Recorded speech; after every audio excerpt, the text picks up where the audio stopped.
फिर आगे दिया 1,0.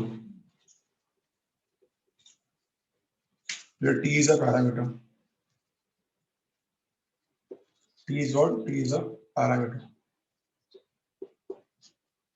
ठीक है, तो इसका locus फाइंड करना है. Locus of centroid of triangle whose vertices are first, second and third, where T is a parameter.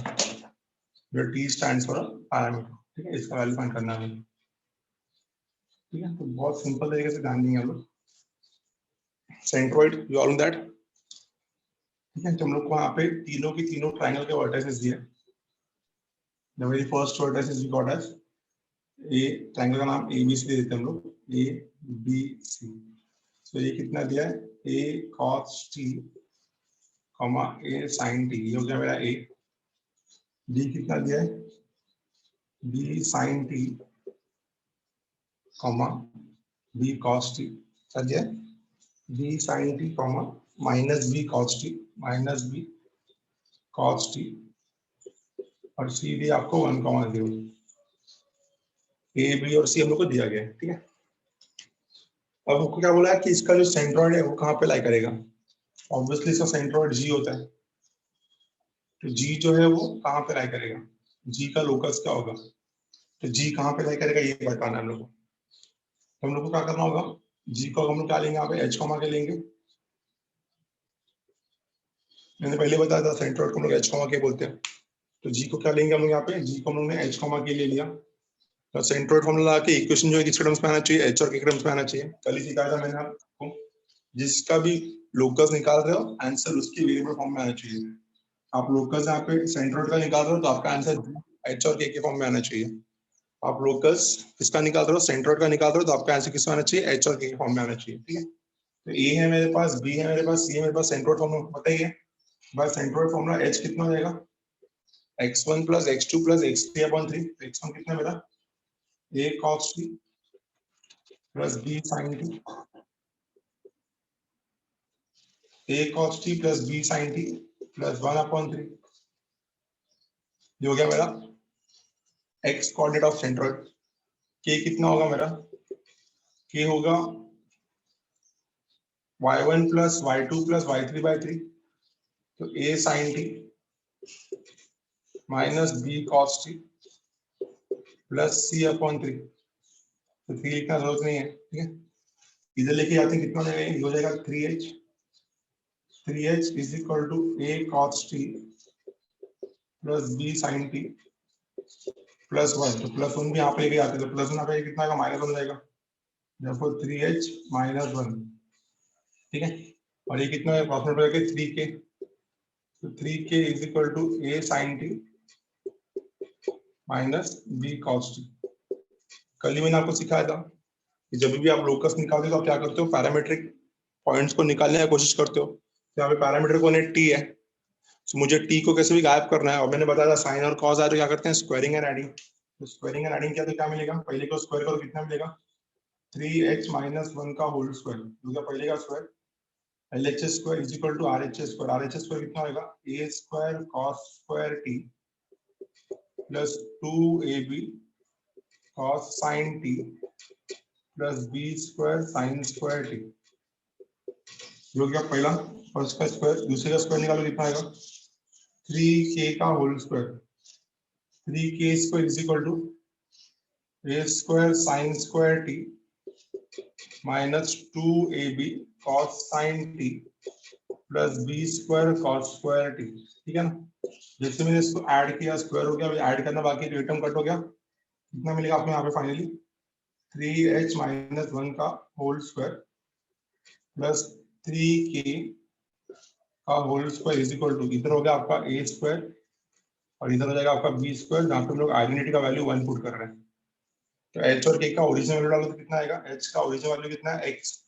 आपका आंसर कितना आएगा, कल मैंने बताया था आपको, लोकस का फाइनल रिजल्ट आने के बाद हम लोग क्या करते हैं, H को x से रिप्लेस करते हैं और K को y से रिप्लेस करते हैं. कल किया था हमने ये. ठीक है, तो यहाँ पे H के लिए क्या देंगे, x डालेंगे. तो 3x - 1 the whole square + 3y² = A² + B² is the final answer. Confirm करो, समझा कि नहीं एवरीवन. सर 9y² आएगा ना. क्यों? होल स्क्वायर में है ना सर होल स्क्वायर में आएगा। 9y स्क्वायर आएगा। हाँ तो हम लोग ने एक्चुअली यहाँ पे 3 ब्रैकेट डाला ना, ठीक है, ओपन नहीं कर रहे, ठीक है, ओपन नहीं करेंगे, समझा? ये ओपन किया तो 9y स्क्वायर आएगा, परफेक्ट, समझा सम लोकस का? Yes sir. आप जिसका लोकस निकाल रहे हो आपका आंसर उसकी वेरिएबल में आना चाहिए। आप किसका लोकस निकाल रहे हो? आप सेंट्रोइड का। सेंट्रोइड के कोऑर्डिनेट्स क्या है? h, k, तो आपका आंसर h और k में आना चाहिए। 3h - 1 the whole square plus 3k square equal to a square plus b square. Understood everyone? समझा? Yes. Take the screenshot fast, move to the next sum. Screenshot ले लो इसका फटाफट। Done.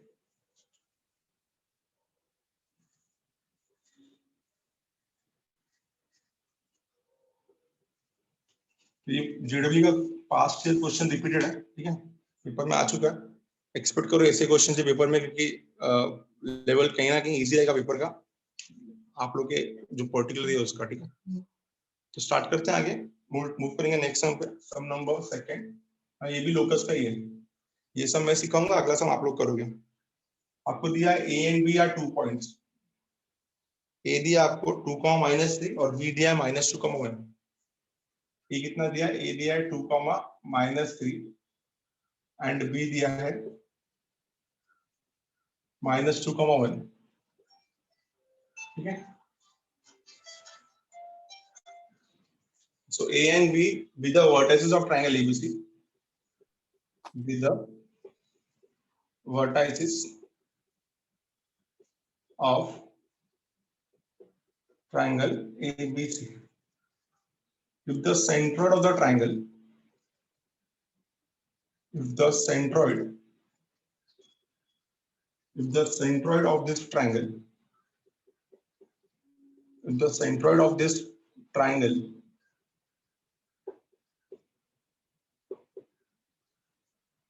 moves on the line का equation क्या है? 2x plus 2y, 2x plus 3y, 2x plus 3y is equal to 1. Then the locus of vertex C, and the locus of vertex C is the line. तो C का locus कितना होगा ये पूछा है। ऐसा सेम सम आगे मिलेगा आपको, तो ये मैं सिखाऊंगा, अगला आप लोग करोगे। क्वेश्चन अच्छे से पढ़ो कि A B ये 2 वर्टिसेस दिए ट्रायंगल के, बोला गया इसका जो सेंट्रोइड है वो इस लाइन पे मूव करता है 2x plus 3y is equal to 1 पे। तो आपको बताना है कि लोकस ऑफ वर्टेक्स C कौन सी लाइन पे मूव करेगा। तो हम लोग किसका लोकस निकाल रहे हैं यहाँ पे? हम लोग यहाँ पे लोकस निकाल रहे हैं C का। हम लोग किसका लोकस निकाल रहे हैं? पॉइंट C का। तो हमारा आंसर पॉइंट C के वैल्यू में आना चाहिए। प्लीज समझने की कोशिश करिए। ये हमारा ट्रायंगल, और ये हमारा पॉइंट A दिया है, कितना दिया है? 2, -3। ये हमारा पॉइंट B दिया है, पॉइंट B कितना दिया है? -2, 1। पॉइंट C में फाइंड कर रहा हूँ, तो मेरे को locus of point vertex C find करना। अच्छा, इसका सेंट्रोइड भी दिया है, इसका सेंट्रोइड कितना दिया है? सेंट्रोइड दिया नहीं है, सेंट्रोइड को निकालेंगे G H, K, ठीक है, और C को कितना लेंगे? A, B। तो लोकस ऑफ C फाइंड करना मतलब मेरे को ये ढूंढना है कि C कौन से पाथ पे घूम रहा है। तो लोग C का लोकस फाइंड कर रहे हैं, ये फाइंड कर रहे हैं हम लोग, C कौन से पाथ पे घूम रहा है। मुझे पता नहीं कि एक्चुअल में कौन सा फिगर है जिसपे मैं यहाँ पे कर्व बनाया, क्या बनाया? कर्व। तो आपको इतना समझ में आ गया रहेगा कि मेरा जो आंसर आना चाहिए फाइनली किस में आना चाहिए? ए और बी में आना चाहिए, बिकॉज हम लोकस ऑफ वर्टेक्स C निकाल रहे हैं। तो अगर मैं लोकस ऑफ वर्टेक्स C निकाल रहा हूं तो मेरा आंसर किस में आना चाहिए? ए और बी में आना चाहिए, बिकॉज C का जो कोऑर्डिनेट्स है कौन से फॉर्म में? A, B फॉर्म में। अब सेकंड लाइन पढ़ो ना, यहाँ पे A और B तो दे दिया। If the centroid of this triangle moves on the line 2x plus 3y is equal to 1, तो सेंट्रोइड अगर इस लाइन पे लाई करता है, कौन से लाइन पे? सेंट्रोइड कौन से लाइन पे लाई कर रहा है? 2x plus 3y is equal to 1, तो सेंट्रोइड जो है इसको सेटिस्फाई करेगा। यस। सेंट्रोइड अगर इस पॉइंट पे लाई कर रहा है तो सेंट्रोइड सेटिस्फाई करेगा। तो एक काम करो, सेंट्रोइड निकालो h और k और उसको इस लाइन में पुट करो, आपका आंसर आ जाएगा, ठीक है। फाइनल आंसर आपको किसमें चाहिए, तो लॉजिकली सोचो। फाइनल आंसर आपका ए और बी के वेरिएबल में आना चाहिए। किसमें आना चाहिए, ए और बी के वेरिएबल में आना चाहिए। फाइनल आंसर आपका ए और बी के वेरिएबल में आना चाहिए। तो अगर आपको वर्टेक्स सी का लोकस निकालना तो आपका आंसर ए और बी में आना चाहिए। चलो स्टार्ट करते हैं।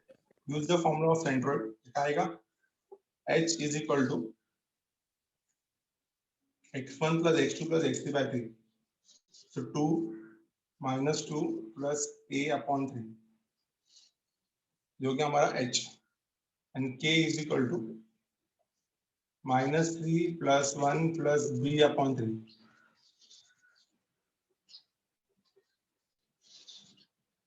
क्लियर? क्रॉस मल्टीप्लाई करके कितना मिलेगा, ये 3h is equal to a, और ये कितना मिलेगा 3k is equal to minus 2 plus b. तो यहाँ से a का वैल्यू निकालेंगे हम लोग, ठीक है। h का वैल्यू निकालते हैं, तो h कितना मिलेगा, h मिलेगा आपको a by 3, और k कितना मिलेगा आपको, k मिलेगा माइनस 2 प्लस b बाई 3। तो मेरे पास h और k आ गया। h कितना मिला a बाई 3 और k कितना मिला माइनस 2 प्लस b बाई 3। इतना क्लियर है, ठीक है। डायरेक्टली हम ये लाइन लिख सकते थे, ये करने की जरूरत नहीं था। तो h आ गया a बाई 3 और k आ गया माइनस 2 प्लस b बाई 3। अब आपका जो सेंट्रोइड है वो साइन पे लाई करता है, तो g lies on line 2x plus 3y is equal to 1। जी अगर इस लाइन पे लाई करता है तो जी इसको सेटिस्फाई करेगा। तो ये क्या हो जाएगा इक्वेशन, जी का कोऑर्डिनेट क्या था, 2h था ना, h कॉमा k था, तो हो जाएगा 2h plus 3k is equal to 1। अब h और k तो है मेरे पास, तो देयरफॉर 2h, h कितना आएगा मेरा a by 3 plus 3k, k कितना आएगा मेरा b minus 2 by 3 is equal to 1। ठीक है ना, समझ में आया? सॉल्व किया तो कितना मिलेगा, सॉल्व करके मिलेगा ये 2a, ये मिल जाएगा आपका 3b minus 6 is equal to 3। इसका आंसर कितना आएगा 2a plus 3b is equal to 9। आ गया आपका आंसर ए और बी में। आंसर अगर ए और बी में आया मतलब ए और बी किसका वेरिएबल था, सी का। ये किसका लोकस हुआ, पॉइंट सी का, तो लोकस पॉइंट ऑफ सी। अभी एक्स और वाई को, एक्स और ए और बी को एक्स और वाई से रिप्लेस करेंगे, तो फाइनल आंसर कितना आएगा 2x plus 3y is equal to 9। This is the final answer. Clear है गाइस, समझा? बोलो हां ना। Yes sir. Locus of C निकालना था, तो सी का कोऑर्डिनेट्स क्या था a, b, तो आपका आंसर ए और बी में आना चाहिए। आपका आंसर किस में आना चाहिए, ए और बी में आना चाहिए। आई होप क्लियर है सबको, ये पक्का समझ में आया एवरीवन? हाँ, अभी ऐसे ही सम जो 2000, ये 2000 कितने का था, ये 2004 का क्वेश्चन था। ऐसा ही सेम सम आपको 2011 में आया है, बस थोड़ा सा चेंज किया वहां पे। ये था आपका 2004 का क्वेश्चन। हम लोग बात करेंगे अभी नेक्स्ट क्वेश्चन जो है 2011 का। इसका स्क्रीनशॉट लो फटाफट, तुम्हें आगे मूव करो। क्लियर है सम, सबको समझा इतना पक्का? Yes. Yes next sir. Sum पे आ रहे हैं, सबका ध्यान होना चाहिए। हटा रहा हूं इसको मैं, स्क्रीनशॉट ले लो इसका फटाफट। तो अगला आप लोग करोगे, अगला क्वेश्चन आप लोग करोगे, ठीक है। ध्यान देना अच्छे से।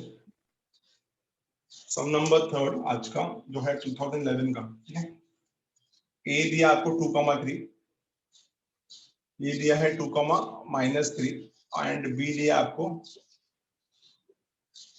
-2,1 are two vertices of the triangle, are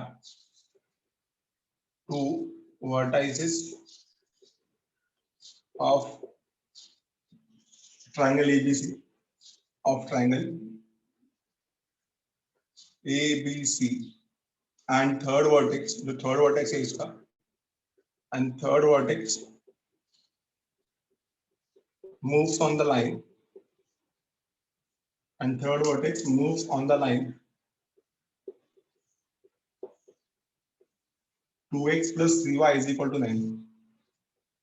2x plus 3y is equal to 9. Then the locus of centroid of triangle is, and the locus of centroid of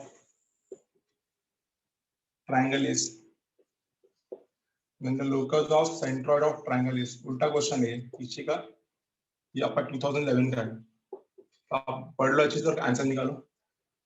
वहां पे आपको जी दिया था, जी लाइन पे लाई करता है, थर्ड वर्टेक्स का लोकस निकालो। यहाँ पे थर्ड वर्टेक्स लाइन पे मूव करता है, जी का लोकस निकालो। मतलब डायग्राम वाइज अगर मैं देखूं इसको, तो डायग्राम वाइज कैसे होगा ये ध्यान देना। ए हमको दिया है, ये कितना दिया हमको, ए दिया हम लोग को 2,-3, तो ए हो गया मेरा 2,-3, ठीक है। फिर ए के बाद मुझे बी दिया है, बी कितना दिया मुझे -2,1, सी मुझे नहीं पता, और सेंट्रॉइड का लोकस निकालने बोल रहा है, ठीक है। तो सी को हम लोग क्या लेंगे, फिर से सी को हम लोग a, b ले लेंगे, और सेंट्रॉइड को हम लोग हर बार की तरह h, k लेंगे। अब हमको बताया कि जो c है ना इस लाइन पे लाई करता है, कौन सी लाइन पे, 2x + 3y = 9।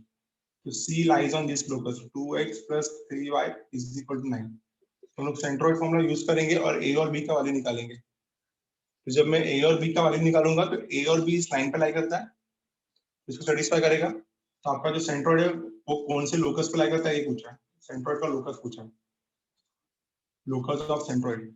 जब आप a और b का आंसर निकालोगे सेंट्रॉइड से, तो आपको a और b जो है वो h और k के फॉर्म में आएगा, और जब a और b इस लाइन पे लाई करेगा तो सेटिस्फाई करेगा। तो आप 2x + 3y = 9 में x के लिए a का वैल्यू डालोगे और y के लिए b का वैल्यू डालोगे।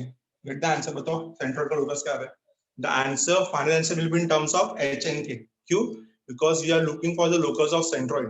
तो सेंट्रॉइड का जो कोऑर्डिनेट्स है वो क्या है, h, k है, तो the result should be in terms of h and k।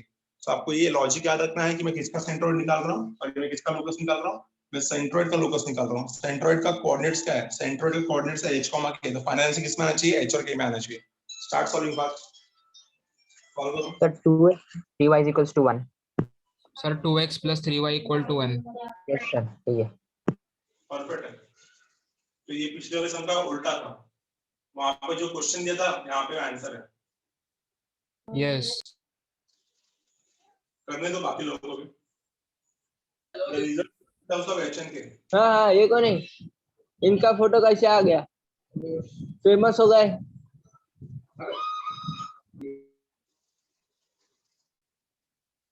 जो रिजल्ट है वो किसमें आना चाहिए, h और k में आना चाहिए।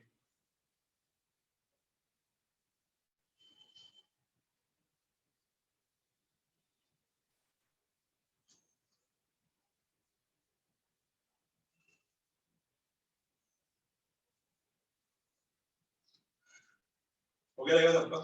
Late us start solving some, ठीक है। सेंट्रॉइड यूज करते हैं पहले। आंसर मेरे को a और b में क्यों लाना है, क्योंकि a और b में इसमें पुट कर पाऊंगा, a और b lies on the third line. तो सेंट्रॉइड निकाले कितना आएगा, h = x1 + x2 + x3/3। तो h का वैल्यू आ गया a/3 एंड k = -3 + 1, तो b - 2/3। हम लोग को आंसर जो है किसमें चाहिए, a और b में चाहिए। क्यों? क्योंकि a और a, b इस पे लाई करता लाइन में। तो a कितना मिलेगा आपको, a मिलेगा आपको 3h और b कितना मिलेगा आपको 3k + 2। अब हमको पता है कि जो c है वो कौन सा लाइन पे लाई करता है, c लाइज ऑन इधर 2x + 3y = 9। c यहाँ पे लाई करता है, तो अगर c यहाँ पे लाई करता है सेटिस्फाई करेगा इसको। तो c lies on 2x + 3y = 9। तो c का कोऑर्डिनेट्स क्या था, a, b। तो देयरफॉर ये क्या बन जाएगा इक्वेशन, 2a + 3b = 9। अब a और b का एक्चुअल डालो, तो therefore 2 will be as it is. a का वैल्यू कितना है 3h, तो यहाँ पे आएगा 3h। b का वैल्यू कितना है 3k + 2, तो यहाँ पे आएगा 3 times of 3k + 2 and this is equal to 9। ठीक है, सॉल्व करते हैं इसको, कितना मिल जाएगा ये 6h + 9k, 9 - 6 will be 3, dividing 2 by 3, 3 से डिवाइड किया तो कितना मिलेगा 2h + 3k = 1। तो आ गया आंसर h और k में, तो लोकस ऑफ सेंट्रॉइड हो गया ये। अब फाइनल क्या करते हैं इसको हम लोग, replacing h and k with x and y। So 2x + 3y = 1 is the locus of centroid of triangle। 2x + 3y = 1। बोलो समझा आया ना, Yes. सर। क्लियर है? स्क्रीनशॉट ले लो इसका फटाफट। डन। 2011 का क्वेश्चन है, अच्छे से देख लो। हटा रहा हूं इसको मैं, ध्यान देना आगे।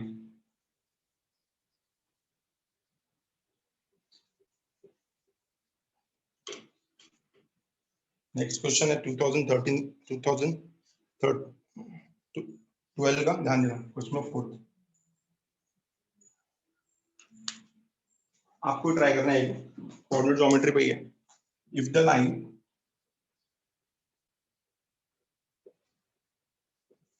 लाइन है आपका 2x plus y is equal to k. If the line 2x plus y is equal to k passes through the point,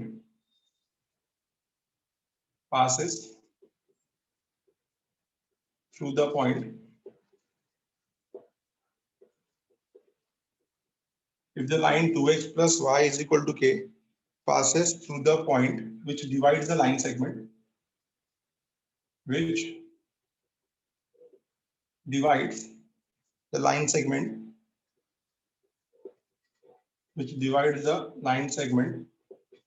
joining the point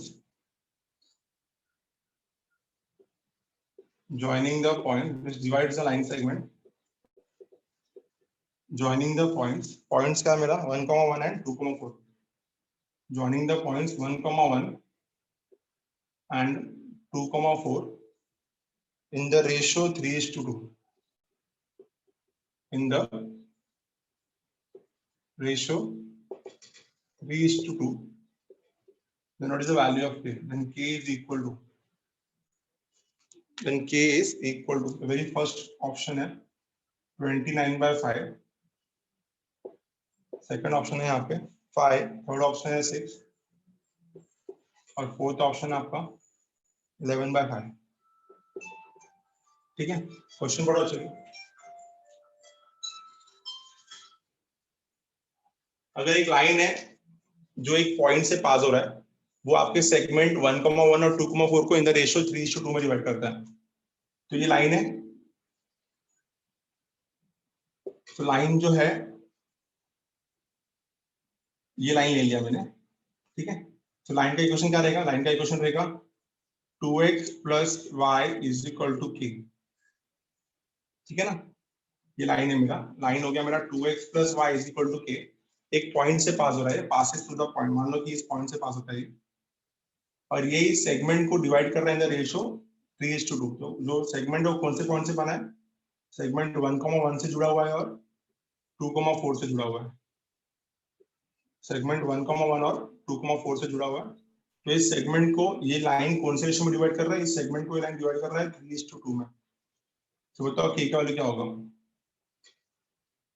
इससे सिंपल सा तो मिलेगा नहीं, सुनना यहाँ पे ध्यान देना। इस लाइन ने इस सेगमेंट को 3:2 में डिवाइड किया, तो बाय यूजिंग सेक्शन फॉर्मूला आप ये पॉइंट निकाल सकते हो। अब ये पॉइंट इस लाइन पे लाई करता सेटिस्फाई करेगा, मिल जाएगा कि आपको आराम से। करो, सॉल्व करो। तो use the section formula, you know the section formula for internal division, mx2 plus nx1 upon m plus n। ये आपको यहाँ पे शाइन कर रहा है, तो 2x plus y is equal to k लिखा गया, 2x plus y is equal to k। तो with the help of section formula for internal division ये वाला पॉइंट मिल जाएगा। और अगर एक बार ये पॉइंट मिल गया तो ये पॉइंट इस लाइन पे लाई करता है, इसको सेटिस्फाई करेगा। चलो गिव अ ट्राई, बताओ मुझे k का वैल्यू कितना आएगा। ट्राई करो, मैं आंसर चेक कराऊंगा आपको, ट्राई करो। 2x plus y is equal to k। With the help of section formula for internal division वो पॉइंट को ढूंढो और वो पॉइंट जो है वो उस लाइन पे लाई करता है, उसको सेटिस्फाई करेगा। वो पॉइंट अगर उस लाइन पे लाई करता है तो उसको सेटिस्फाई करेगा। चलो सॉल्व करो। सर k का वैल्यू 6 5 आया। आया, 5 k का वैल्यू 5 आया सर। ठीक है, एक बार बाकी सबको ट्राई करने दो, फटाफट स्टार्ट करते हैं आगे।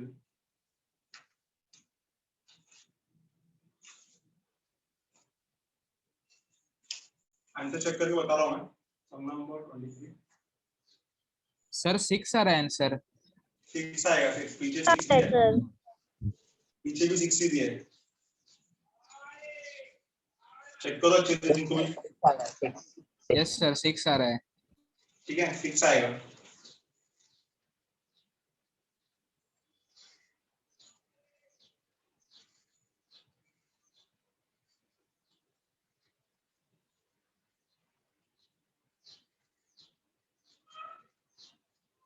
सबको आया 6?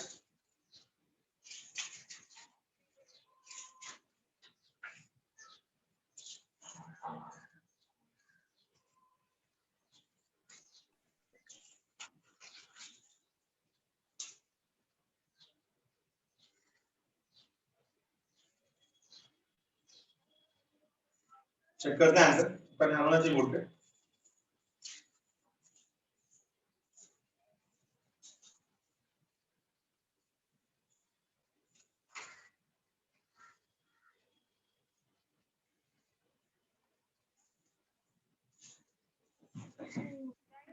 तो देखो यहाँ पे सिंपल है, सेक्शन फॉर्मूला का लगाते हैं हम लोग। तो मान लो कि इस पॉइंट को मैंने ले लिया, इस पॉइंट को मैंने नाम दे दिया,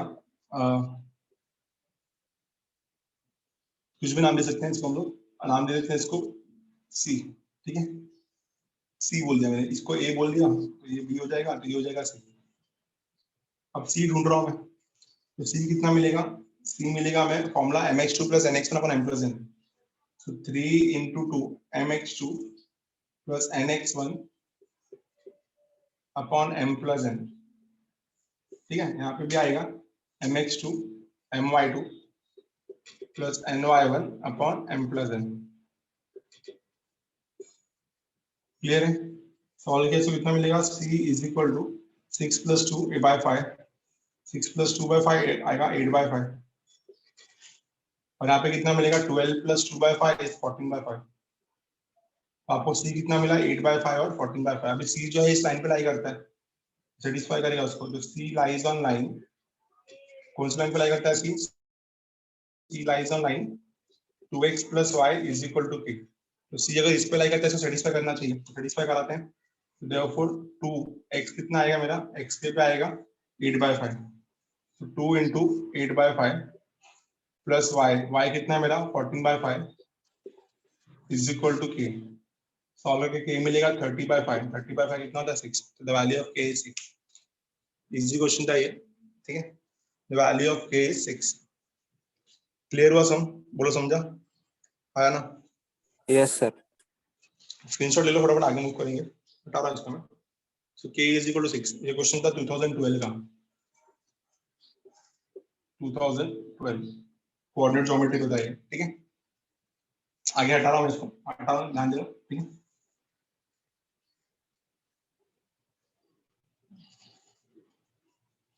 नेक्स्ट क्वेश्चन है हमारा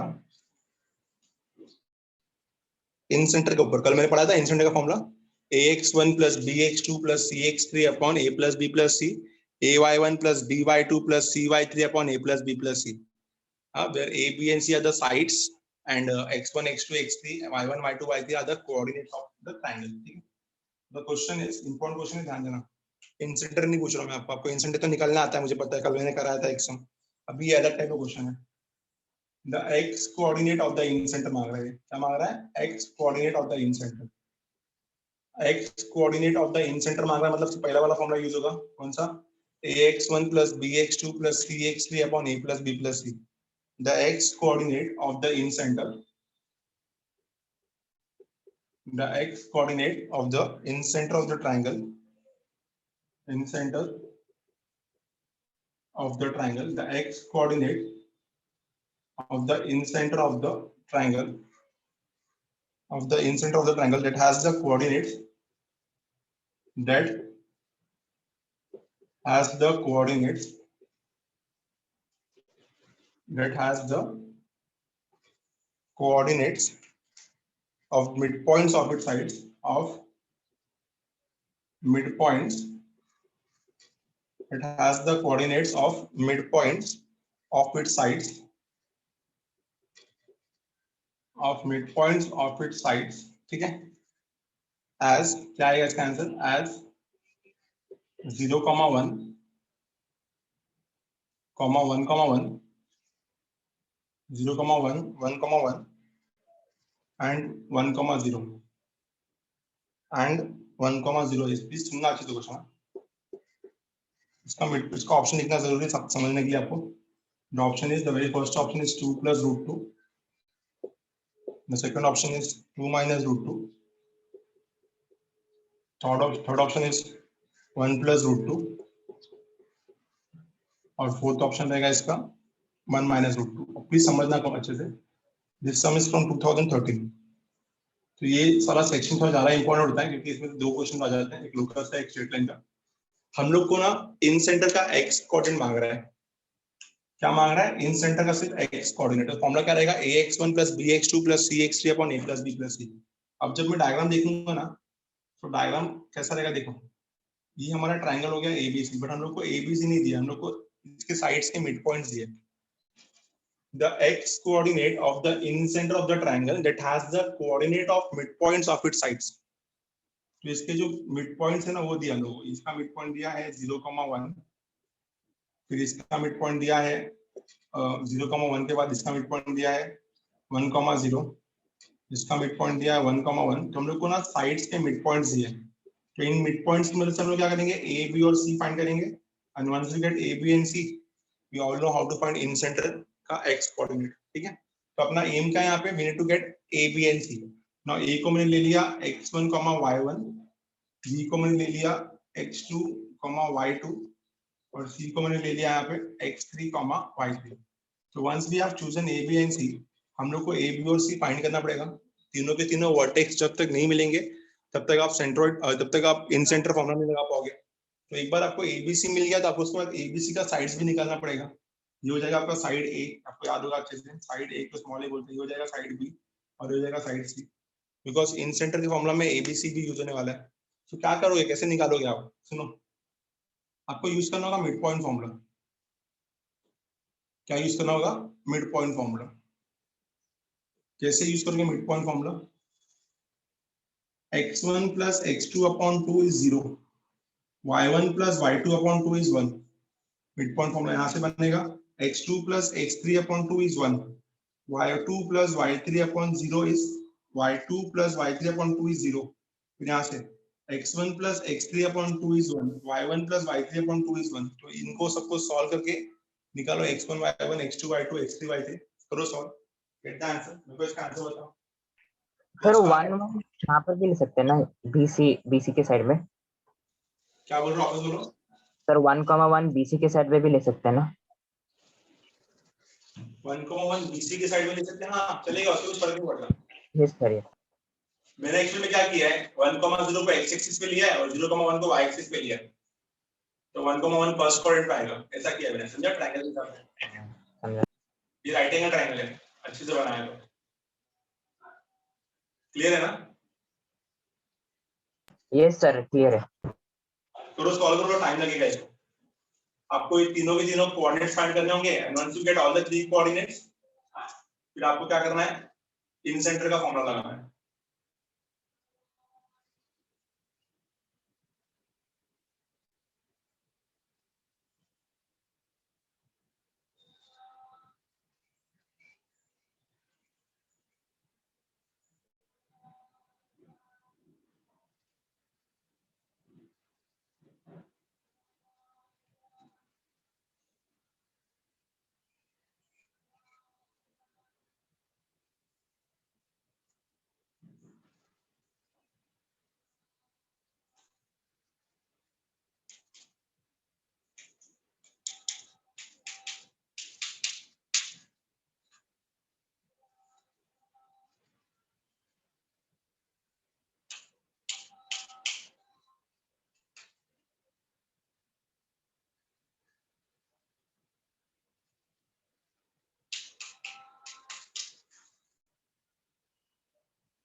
ठीक है, तो स्पीड बढ़ाते हैं फटाफट।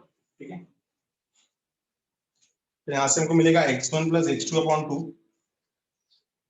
मिड पॉइंट फॉर्मूला यूज कर रहा हूँ ना, तो x1 plus x2 upon 2 is equal to 0, तो 2 भी 0 हो जाएगा। ठीक है, दूसरा मिलेगा y1 plus y2 upon 2 is equal to 1, तो ये 2 हो जाएगा। फिर यहाँ से मिलेगा x2 plus x3 upon 2 is equal to 1, तो ये 2 हो जाएगा।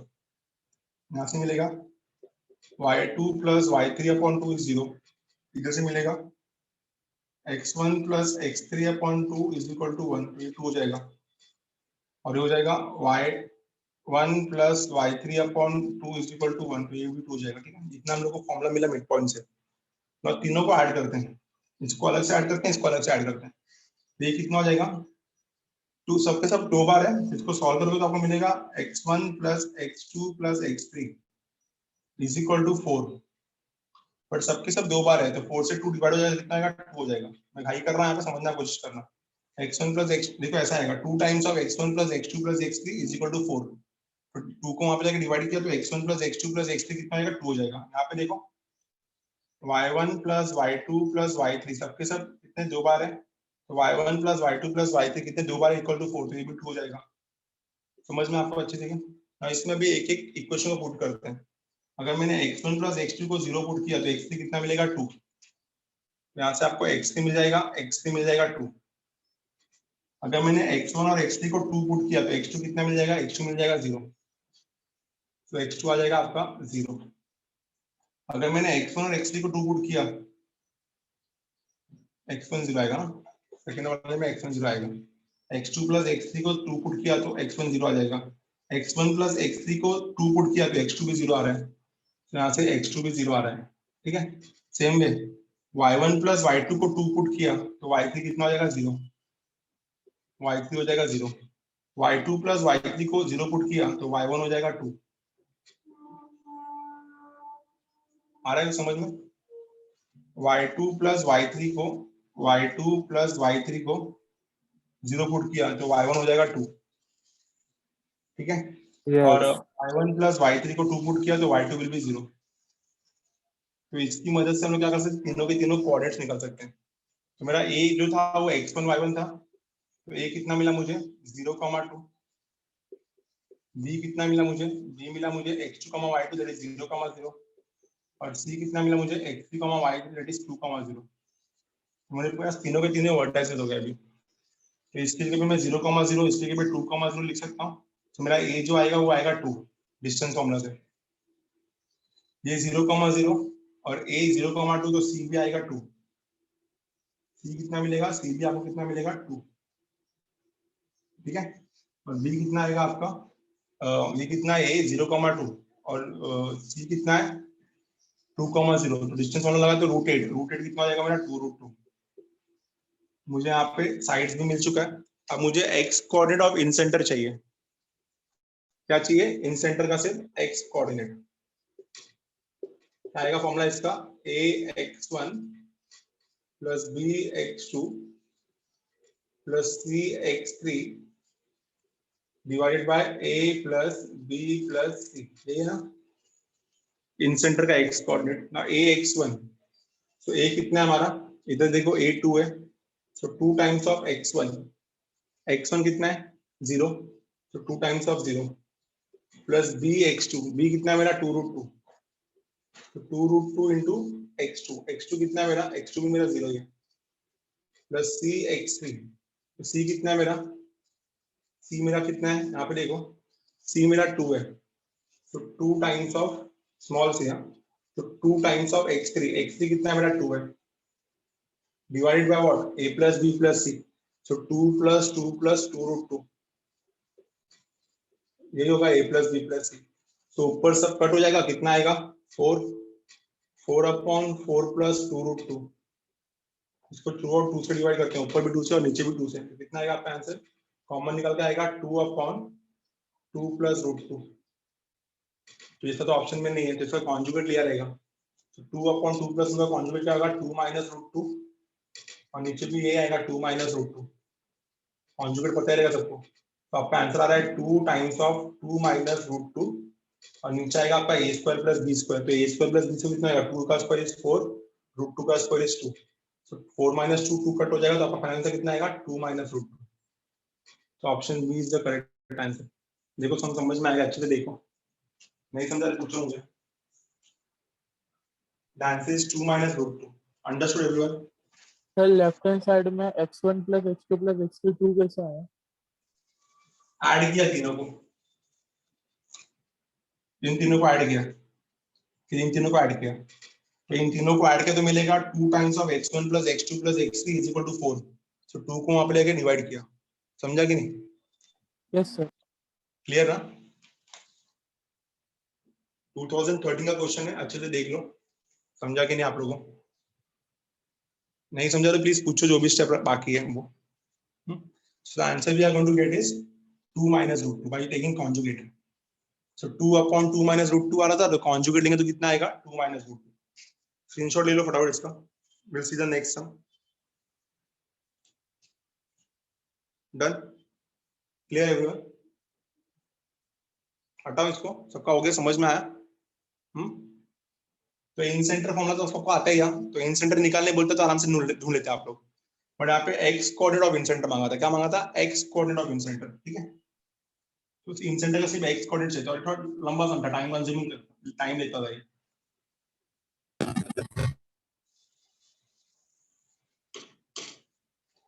We'll see the next sum. हम लोग का ध्यान होना चाहिए क्वेश्चन का अच्छे से।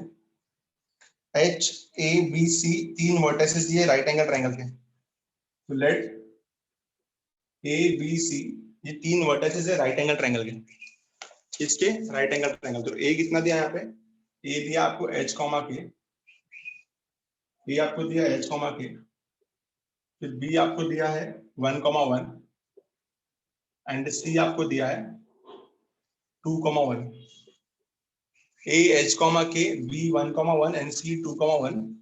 और ये क्या बोल रहा है? Be the vertices of the right angle triangle, be the vertices, इसके वर्टिसेस है, be the vertices of a right angle triangle, be the vertex of a right angle triangle with AC as its hypotenuse, with AC as its hypotenuse। AC क्या रहेगा उसका? hypotenuse रहेगा, with AC as its hypotenuse, ठीक है?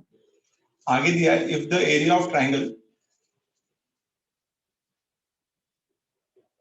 if the area of triangle is 1, अगर इसका area 1 है, if the area of triangle is 1, then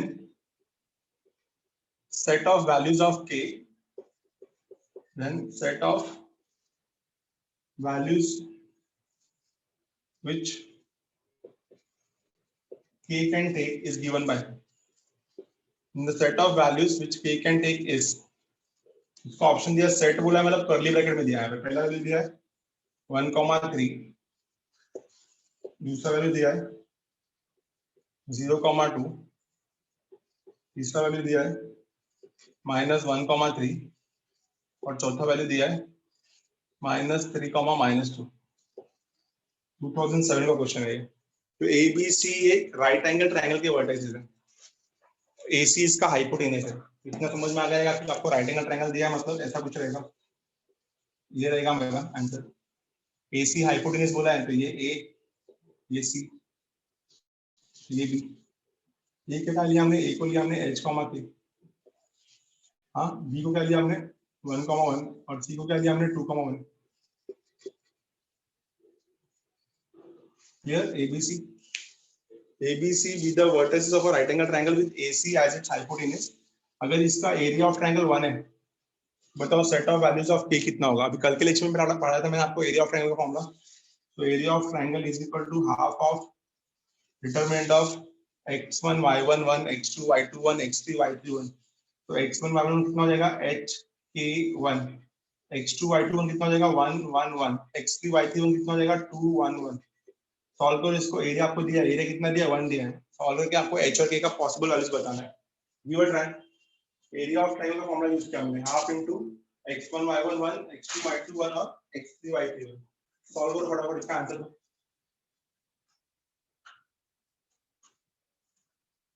set of values of k पूछा है, k का क्या क्या वैल्यू हो सकता है? तो ऑब्वियसली k का जो वैल्यू आएगा, तो k का जो वैल्यू आएगा तो एरिया को हम लोग को प्लस और माइनस दोनों लेना पड़ेगा।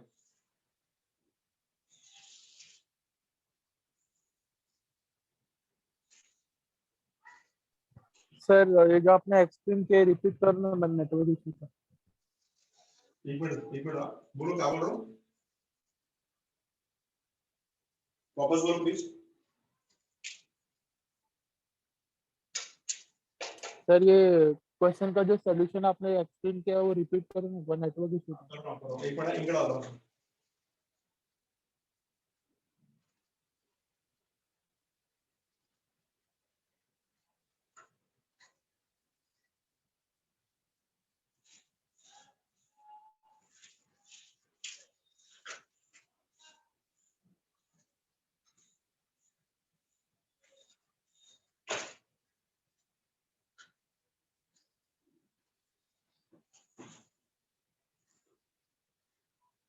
ध्यान देना, अच्छे से रिपीट कर रहा हूँ। सो क्वेश्चन में क्या बोला है यहाँ पे? क्वेश्चन में बोला है कि ABC ये 3 वर्टिसेस है, ये लिख लिया मैंने ABC वर्टिसेस। AC इसका हाइपोटेन्यूज है, ठीक है, तो AC will be opposite to 90 degree, ठीक है।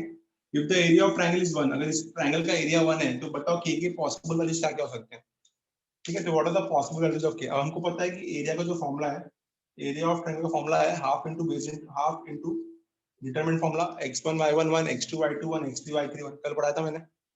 Area is equal to half of, ठीक है। तो x1 y1 1 कितना आएगा? x1 1 है, y1 K और ये 1, x1 y1 1,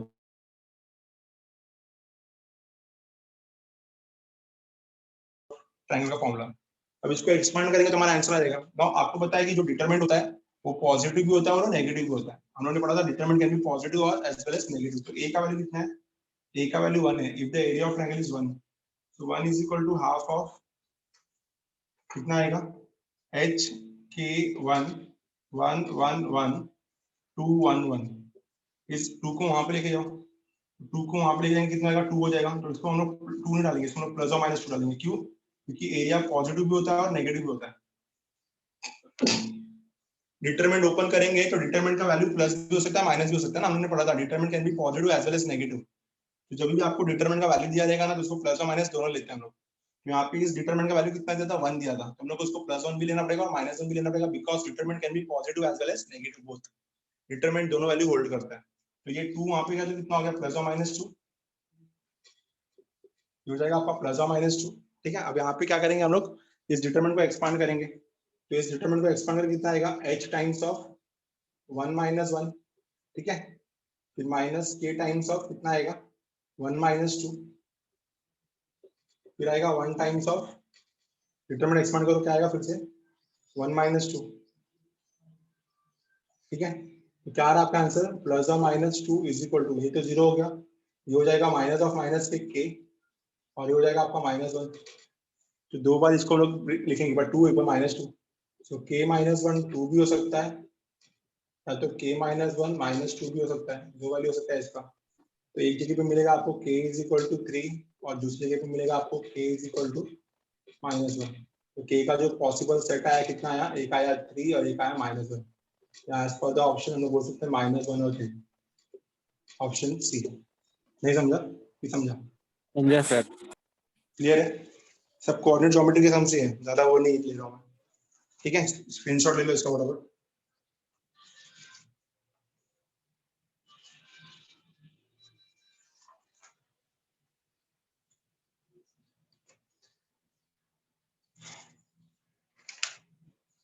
हम मूव करेंगे नेक्स्ट सम पे।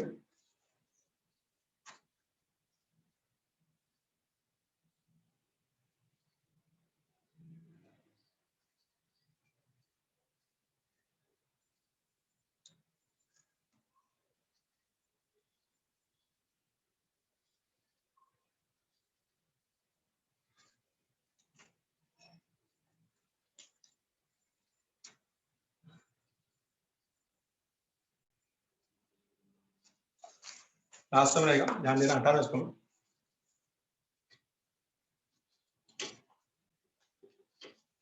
तो ये टॉपिक होने के बाद मेरा लोकस यानी कोऑर्डिनेट ज्योमेट्री के क्वेश्चंस हो जाएंगे कवर, ठीक है। अगला लेक्चर में हम लोग स्ट्रेट लाइन स्टार्ट करेंगे। नेक्स्ट क्वेश्चन है मेरा, ध्यान देना। locus of point which moves such that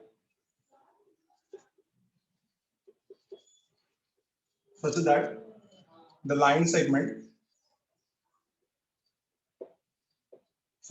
line segment having endpoints such that the line segment having endpoints क्या दिया इसका endpoints दिया है 2,0 and -2,0 and -2,0 subtends a right angle at a point,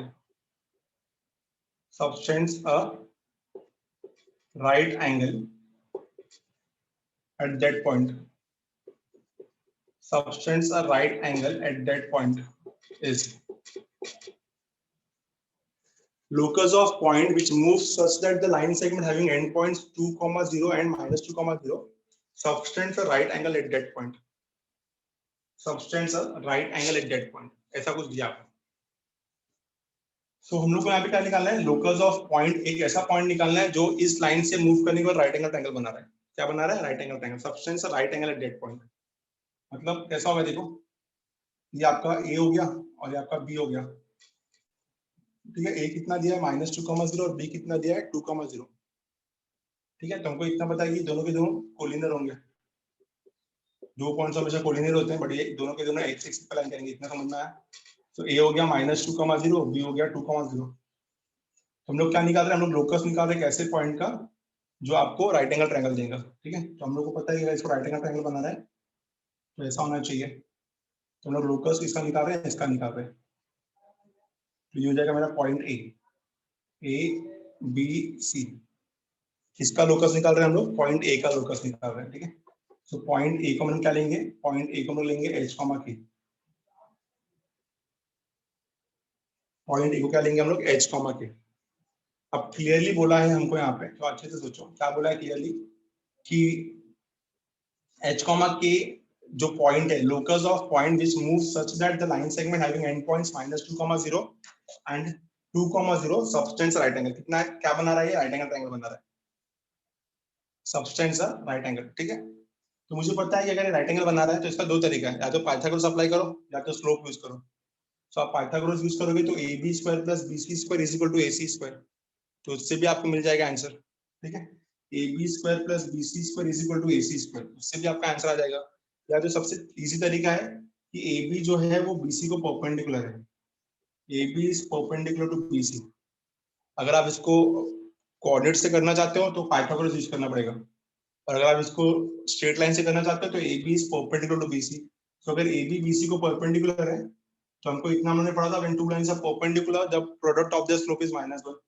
तो slope of AB into slope of BC, slope of AB into slope of BC कितना होगा? -1, ठीक है। ये AB क्योंकि BC को परपेंडिकुलर है, when two lines are perpendicular the product of the slope is -1, हम सबने पढ़ा अच्छे से। तो AB इज परपेंडिकुलर, AB और स्लोप ऑफ BC दोनों क्या होंगे आपस में? -1 होंगे। नाउ स्लोप ऑफ AB कितना है? तो स्लोप ऑफ AB का फॉर्मूला लगाना पड़ेगा, x2 - x1 the whole square plus y2 - y1 the whole. सबको पढ़ा जाएगा अच्छे। स्लोप कैसे निकालते हैं हम लोग? स्लोप ऑफ अ पॉइंट कैसे निकलता है? y - y1 अपॉन, क्या फॉर्मूला था स्लोप का? Upon y2 - y1 / x2 - x1, ठीक है। टू पॉइंट फॉर्म भी इसी से बनाते हैं हम लोग। तो y2 - y1 upon x2 - x1। तो स्लोप ऑफ AB निकालते हैं, तो स्लोप ऑफ AB कितना आएगा? y2 - y1 0 - 2, y2 - y1 upon x2 - x1, तो -2 - x, y2 - y1 upon x2 - x1। और स्लोप ऑफ AB कितना आएगा? मत करना हम लोग गलत कर रहे हैं थोड़ा। सर, 0 हो जाएगा पूरा। नहीं गलत क्या कर रहे हो, तो अच्छे से देखो। सर वो A पे आएगा ना 90 डिग्री। हाँ वही गलत हो रहा था। ये सर वो right angle at that point, तो ए पे आएगा 90 डिग्री। तो ये हो जाएगा, तो इसको हम लोग सी बोल देते हैं -2,0 और इसको बी बोल देते हैं 2,0, क्योंकि क्वेश्चन में क्या बोला है? Subtends a right angle at that point. कौन से पॉइंट पे? जहां से लोकस घूम रहा है। सो पॉइंट ए से लोकस घूम रहा है, सो पॉइंट ए को एच कॉमा के लेंगे, फॉर्मूला वही रहेगा, बस वैल्यू चेंज हो जाएगा। तो A B is perpendicular to A C आएगा इधर, A B is perpendicular to A C. तो ए बी का स्लोप और ए सी का स्लोप क्या हो जाएगा? -1, ठीक है। ए बी का स्लोप और ए सी का स्लोप क्या हो जाएगा? -1। तो ए बी का स्लोप निकालो, x2 - x1, y2 - y1 upon x2 - x1, तो h + 2। ये हो गया ए बी का स्लोप। अब ए सी का स्लोप निकालते हैं, ठीक है। तो A B is perpendicular to A C, या ऐसा लिखते हैं AC is perpendicular to AB। यहाँ पे पहले AC आएगा फिर यहाँ पे AB आएगा। अब ध्यान देना, तो ये AC का स्लोप आ चुका है y2 minus y1 upon x2 minus x1। इधर AB का स्लोप आएगा y2 minus y1 that is 0 minus k upon x2 minus x1 that is 2 minus h which is equal to -1। Multiply किया इसको तो ऊपर क्या होगा k into minus k minus of k square, और नीचे क्या हो जाएगा h plus 2 into 2 minus h। Multiply करो h इंटू 2 2h, h इंटू minus h square plus 4 minus 2h which is equal to minus h। तो minus 2h get cancel, minus minus get cancel, तो कितना आएगा k square is equal to, इसको वहां लेके जाएंगे तो minus of h square plus 4, ठीक है ना। इसको यहाँ पे लेके आओ कितना हो जाएगा, ये हो जाएगा आपका h square plus k square is equal to 4, ये आ गया आपका आंसर, ठीक है। क्योंकि a का लोकस चाहिए था तो a h और k में था, तो आपका आंसर h और k में आया, तो h square plus k square equal to 4। Finally हम लोग को लोकस चाहिए था, तो h को रिप्लेस करेंगे x से और k को रिप्लेस करेंगे y से, तो क्या आएगा आपका answer x square plus y square is equal to 4। नहीं समझा, ठीक है। और हम सबको पता है कि ये जो a है ये सर्कल पे है, ये सर्कल पे मूव करेगा, और सर्कल पे हमने पढ़ा था कि कोई भी पॉइंट अगर सर्कल पे लाई करता है तो हमेशा क्या होता है 90 डिग्री पढ़ा था। The angle subtendent on a semicircle is a right angle. ये सर्कल बना रहा है एक्चुअली में, ये क्या बना रहा है सर्कल। नहीं समझा, बोलो क्लियर है, अंडरस्टूड, यस ठीक है। सो हम लोग का लोकस और कोऑर्डिनेट ज्योमेट्री के टॉपिक खत्म हुए, ठीक है। इतने कंटेंट था लोकस और कोऑर्डिनेट ज्योमेट्री का। नेक्स्ट लेक्चर में we will start with straight line. तो स्ट्रेट लाइन स्टार्ट करने से पहले आप लोग सब फॉर्मूला, स्लोप का फॉर्मूला, इक्वेशन ऑफ लाइंस के formulas, length of the distance perpendicular कैसे निकालते हैं, distance between parallel lines, normal equation, normal form of equation, family of lines, ये सब पढ़ लेना अच्छे से एक बार, ठीक है। 11th का एक बार रिवाइज कर लेना, नेक्स्ट लेक्चर में सब लिखा के भी दूंगा मैं उसे भी, ठीक है। मिलते हैं नेक्स्ट लेक्चर में गाइस, थैंक यू एवरीवन।